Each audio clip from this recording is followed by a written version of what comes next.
Today I was talking about conversational research. So I did analysis of online conversations of people talking about planning trips and vacations and tried to turn that around into some insights for folks to use with their brands, their businesses, or their blogs.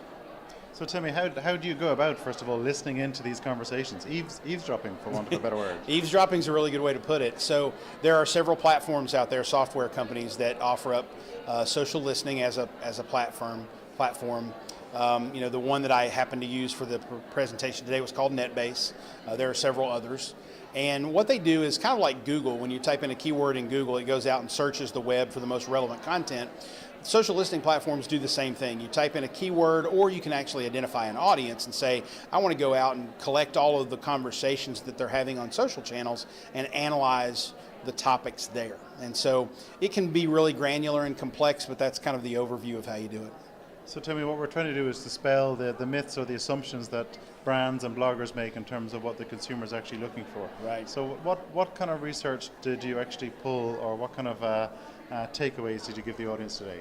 Well, probably the biggest takeaway in terms of the content of the conversations is there's much less peer-to-peer recommendation going on from someone saying, hey, I recommend you go here, I recommend you stay at this hotel, this resort, go to this city.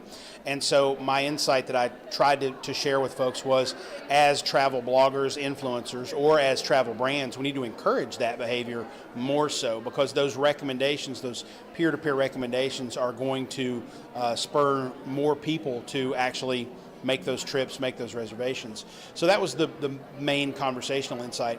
The secondary insight that we were able to uncover was there is about 65%-ish is my estimate, because we can't get a pinpoint number, of conversations about travel are happening on Facebook and we don't even see them, because all the Facebook conversations are behind that privacy firewall.